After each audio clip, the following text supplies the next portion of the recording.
This video wraps up the National Naval Aviation Museum's virtual tour series with a look at some of the Navy and Marine Corps aircraft that served after the Korean War. Sikorsky's UH-34 Seahorse was the Marine Corps' primary airlift platform for assault operations in the early years of the Vietnam War. In addition, H-34 variants performed medical evacuation, search and rescue, and anti-submarine warfare missions.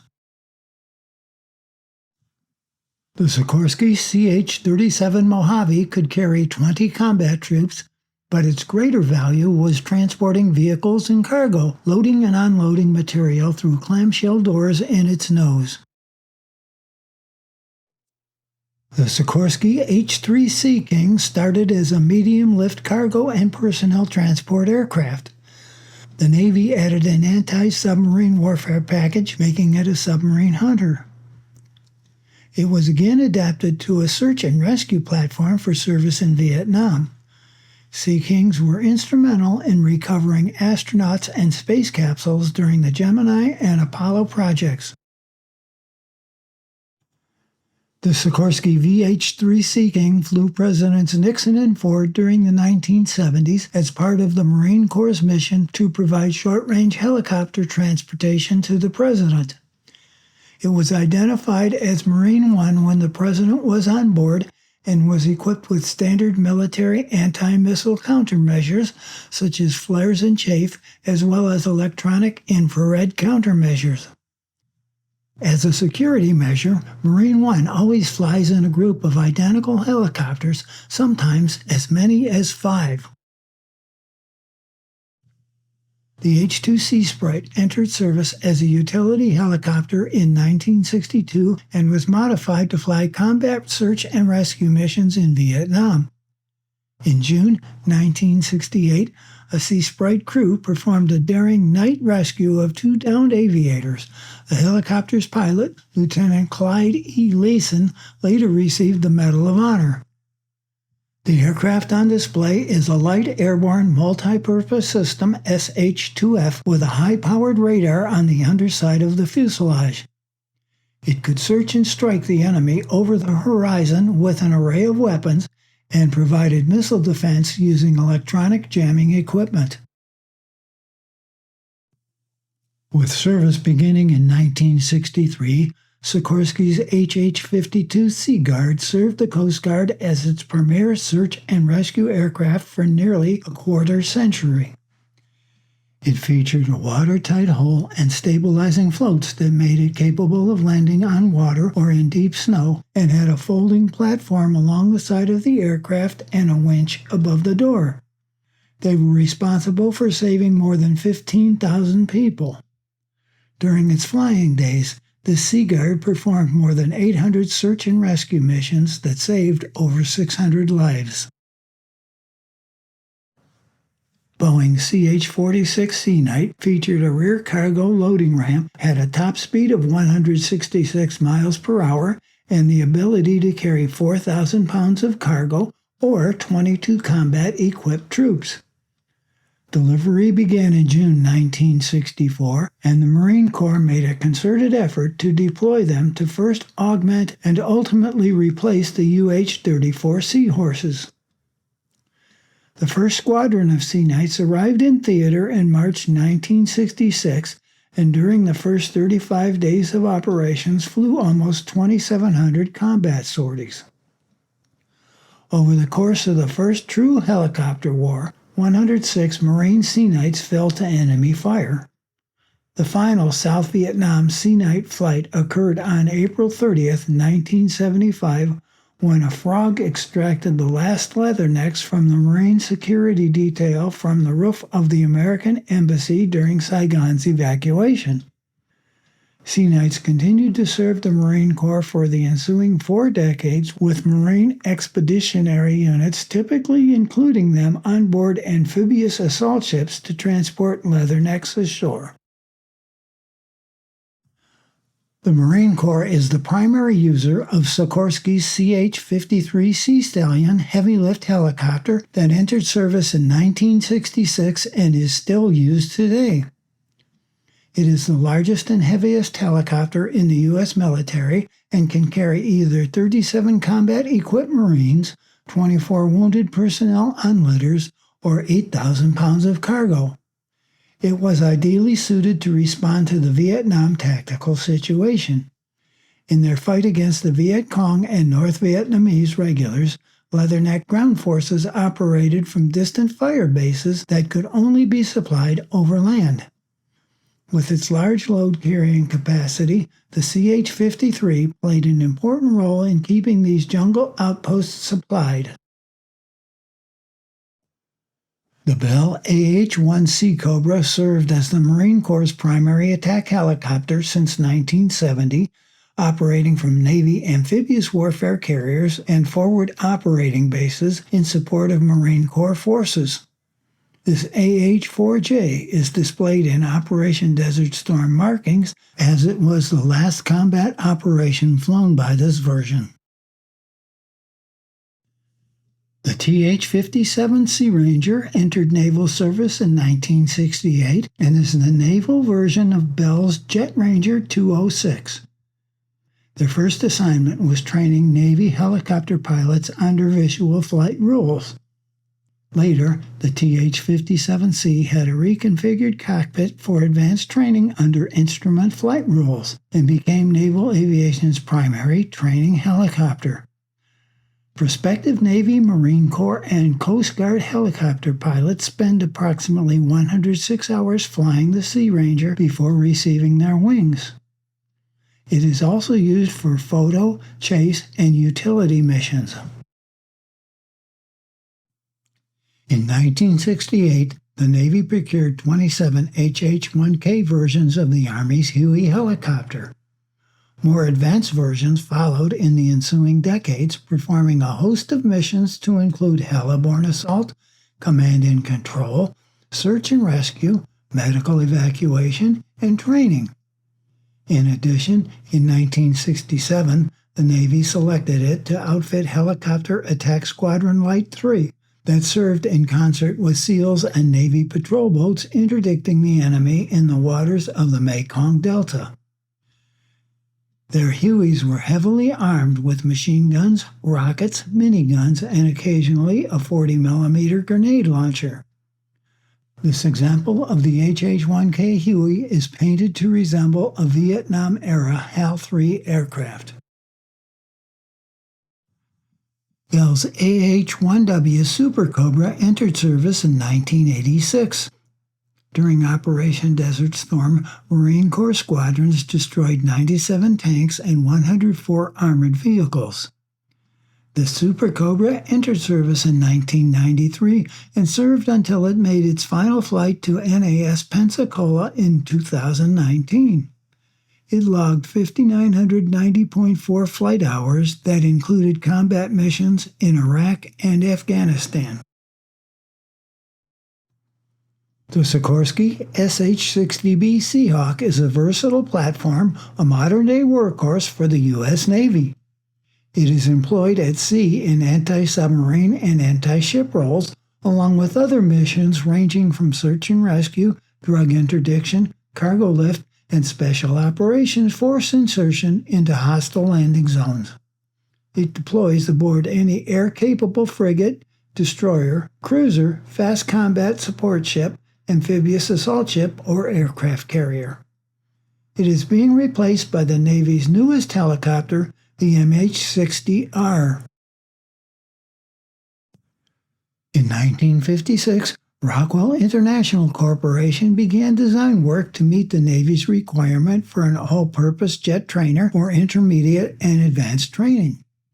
The result was the T-2 Buckeye, a tandem cockpit aircraft that drew from proven existing technologies, its wings derived from the FJ-1 Fury and its control system in line with that of the propeller-driven T-28 Trojan training aircraft. As a multi-purpose jet trainer, the T-2 incorporated underwing hardpoints for weapons training and arresting gear for carrier qualification. The final carrier qualification flights made by Buckeyes occurred in 2003, when the Naval Air Training Command replaced it with the T-45 Ghost Hawk. The Northrop T-38 Talon is a twin-engine supersonic jet trainer used at the Naval Test Pilot School and the Navy Fighter Weapons School, more commonly known as Top Gun. The Navy used it for dissimilar air combat training, teaching pilots how to deal with enemy aircraft.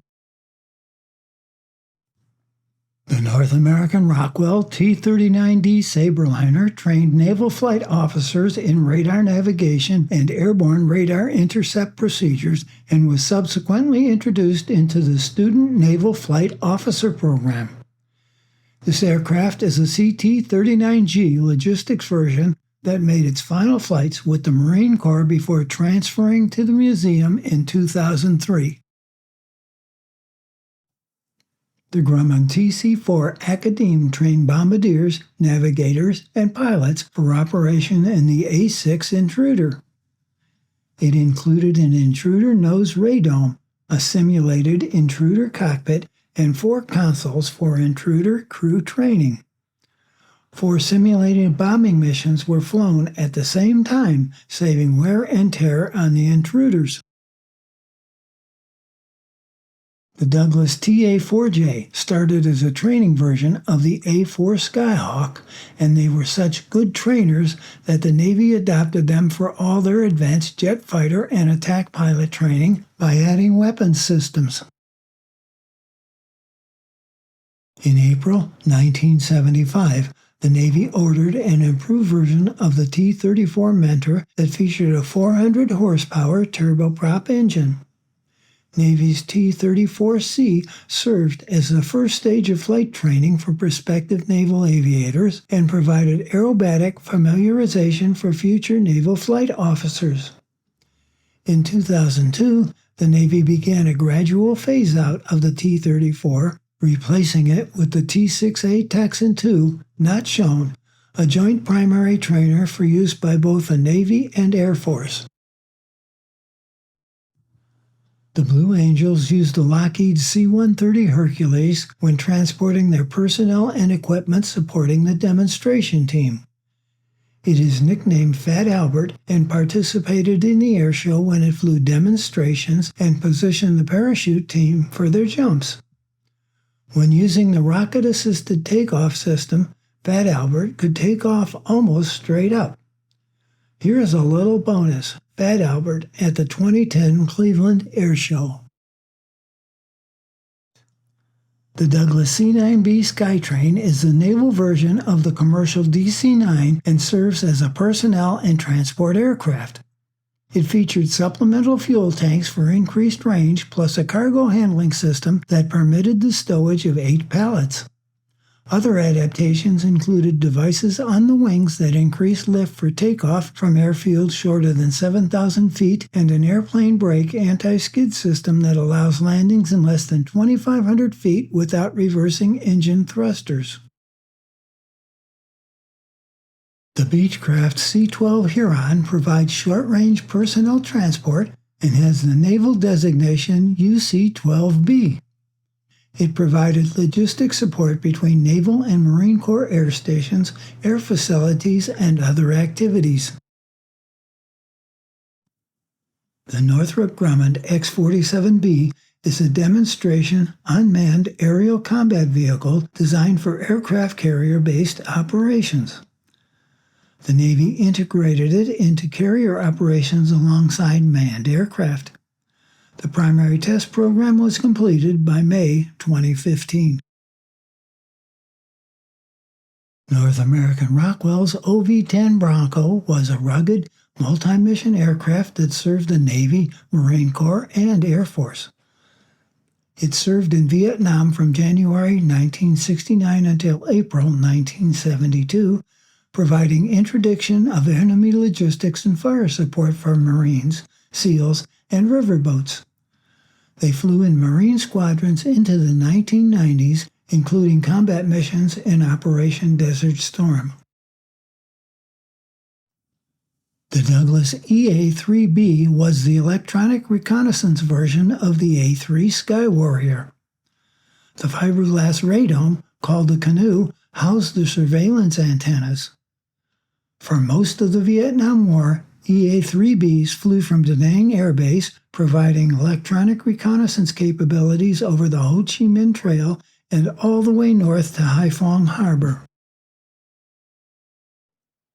The Grumman E-1 Tracer was the first purpose-built airborne early warning aircraft that served from 1958 to 1977.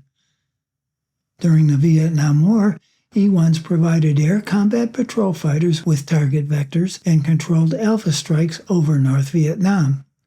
With a search radius of 250 to 300 miles, the Tracer provided early warnings of enemy MiG activity.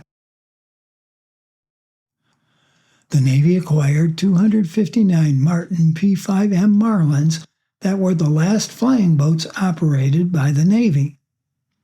It was designed for anti-submarine patrol and surface search, equipped with sensors and weapons to detect and attack enemy contacts. Redesignated SP-5 after 1962, the Mariner served in the Vietnam War, flying coastal surveillance as part of Operation Market Time. The Grumman S-2F Tracker replaced hunter-killer aircraft in anti-submarine warfare operations. The Tracker combined the functions of detection and attack into one airframe, establishing itself as the Navy's frontline carrier-based anti-submarine warfare aircraft. S-2F Trackers served in the role for over 2 decades, and the airframe served as the basis for the C-1 Trader utility aircraft and E-1 Tracer airborne early warning aircraft. Lockheed's P-3 Orion is a high-performance anti-submarine warfare patrol aircraft with extensive detection gear and equipped to carry torpedoes, depth bombs, mines, or nuclear weapons. In the event of a full-scale war, Orion's primary mission is to locate and eliminate Soviet naval ballistic missile and fast-attack submarines. P-3s also hunt down third-generation narco-submarines used in smuggling operations and is still in service. Entering service in 1974, Lockheed's S-3 Viking was the last carrier-based aircraft designed for anti-submarine warfare. It boasted the latest in radar, sonar, and magnetic anomaly detection gear, as well as torpedoes and sonobuoys. It was the only jet aircraft that has flown anti-submarine missions for over 30 years. The Northrop Grumman EA-6B Prowler was an electronic countermeasure platform based on the A-6 Intruder that flew its first combat missions in Vietnam and its last supporting the global war on terror. It carried anti-radiation missiles that suppressed enemy radar, ensuring the survivability of strike aircraft, and were so valuable that a report concluded that if Navy defense suppression, EA-6Bs, wasn't available, the mission didn't fly. The North American A-5 Vigilante entered naval service in June 1961 as a carrier-based nuclear strike aircraft, but the addition of nuclear missile submarines to the Navy's arsenal reduced it to being a plane without a mission. Repurposed and modified, the RA-5C Tactical Strike Reconnaissance variant incorporated sophisticated electronic equipment in its bomb bay that included side-looking airborne radar and passive electronic countermeasures, along with vertical, oblique, and split-image cameras. 8 of 10 RA-5C squadrons saw extensive service in the Vietnam War starting in August 1964, conducting hazardous medium-level post-strike reconnaissance missions. 18 RA-6Cs were lost to enemy fire during the war, the highest loss rate of any Navy aircraft. Although the Douglas EA-1F Skyraider retained provisions for wing armament of 20mm cannon and installation of bomb racks, it was the equipment they carried to detect and jam enemy radar that was the aircraft's greatest offensive weapon. During the Vietnam War, EA-1F detachments operated from carriers in the Tonkin Gulf. Typical missions involved a pair of aircraft launching ahead of a strike and flying to a position off the coast to monitor enemy radar. Once a site was discovered, it used jamming equipment and dispensed chaff to prevent enemy radar from locking onto incoming strike aircraft. Introduced in 1956, Douglas's A-4 Skyhawk incorporated a small delta wing, which eliminated the need for heavy wing-folding mechanisms. This is one of many weight savings design features that resulted in the Skyhawk bettering the maximum weight restriction by more than a half. Its armament consisted of two 20mm cannons, one in each wing root, and could carry up to 8,200 pounds of missiles and/or bombs on one centerline hardpoint and two hardpoints under each wing. Skyhawks participated in the Vietnam War's first strikes in response to reported attacks against American destroyers in the Tonkin Gulf in August 1964. It logged more combat missions in skies over Vietnam than any other naval aircraft, with 195 carrier-based Skyhawks falling to enemy fire during the war. Between 1974 and 1986, Skyhawks were the featured aircraft in the Navy's Blue Angels Flight Demonstration Squadron. They were retired from the U.S. Navy in 2003. The F-3H Demon was McDonnell Aircraft Corporation's first swept-wing aircraft, but was an infamously troubled aircraft. Engine problems plagued the first version of the airplane, resulting in 11 crashes and the deaths of 4 pilots between 1952 and 1955. This situation prompted cancellation of the airplane and a congressional investigation into the Navy's procurement of jet aircraft. McDonnell stuck with the design, adopting Allison's J-71 engine, a move that allowed for a resumption of production and the eventual delivery of 519 airplanes, including the F-3H-2M, designed to carry the AM-7 Sparrow air-to-air missile. Between 1956 and 1964, 23 Navy fighter squadrons flew versions of the F-3H Demon, complementing daylight dogfighters such as the F-8U Crusader and the F-11F Tiger as a carrier-based, all-weather, missile-armed interceptor. The Demon was withdrawn before it could serve in Vietnam. The museum's airplane displays the markings of Fighter Squadron 193 and is one of only 3 surviving Demons. The Douglas F-4D Skyray emerged from a 1947 Navy-initiated study for an aircraft incorporating delta-wing technology. Built as a high-speed, high-altitude interceptor, the F-4D holds the distinction of being the first carrier aircraft to hold world speed and climb records. It equipped All-Weather Fighter Squadron 3 during the late 1950s, the sole Navy squadron assigned to the North American Air Defense Command. Douglas Aircraft Company delivered 420 F-4Ds, and at the height of its service, it equipped 17 frontline Navy and Marine Corps squadrons. Its production run ended in 1958, and the aircraft was phased out of service in 1964. Grumman's F-11 Tiger featured thin-swept wings, incorporated spoilers instead of ailerons, and its Coke bottle-shaped fuselage design enabled it to exceed Mach 1. 420mm cannon and provisions for 4 Sidewinder missiles armed the Tiger. Its cruising speed was 577 miles per hour, with a top speed of 728 miles per hour, along with an 1,110-mile range and 49,000-foot ceiling. The Tiger saw limited service as its appearance coincided with 2 more capable fighters, the F-8U Crusader and the F-4H Phantom II, but it served with the Blue Angels between 1957 and 1969. It entered service in 1956 and retired from carrier service in 1961, from training in 1967, and from the Blue Angels in 1969. This F-11F-1 flew with the Blue Angels. The McDonnell F-4 Phantom II was built as a high-altitude interceptor and quickly established over a dozen world speed, altitude, and time-to-climb records. For over 2 decades, the F-4 served as both the Navy and Air Force's premier air superiority aircraft and flew with both the Blue Angels and the Air Force Thunderbirds. It relied on radar-guided missiles and required a radar intercept officer to operate its advanced sensors and weapon systems. The Phantom II could carry more than 18,000 pounds of weapons on 9 external hardpoints, including air-to-air and air-to-ground missiles and various bombs.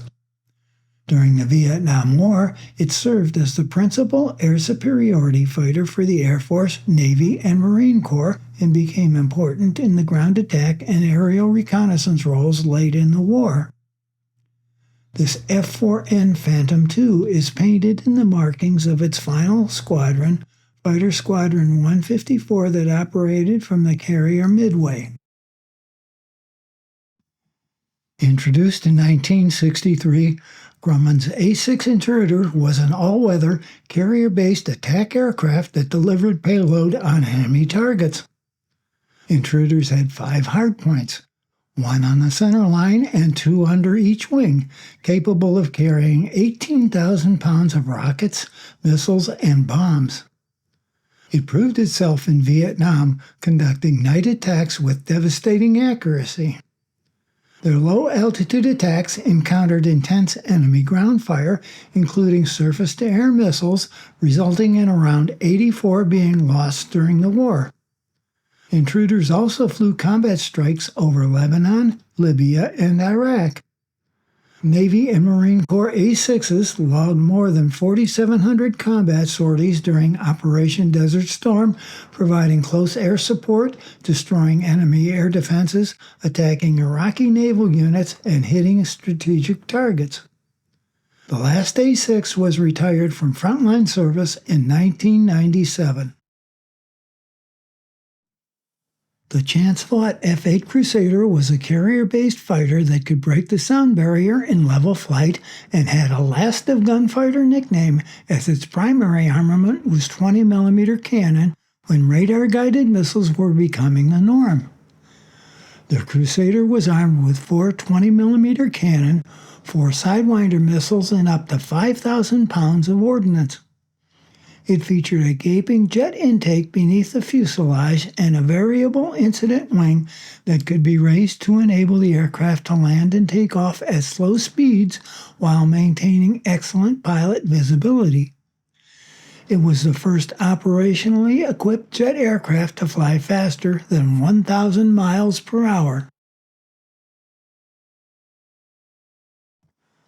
Photo reconnaissance chance-fought RF-8 Crusaders played a crucial role in the Cuban Missile Crisis, providing essential low-level photographs of Soviet medium-range ballistic missiles in Cuba that were impossible to acquire by any other means at the time.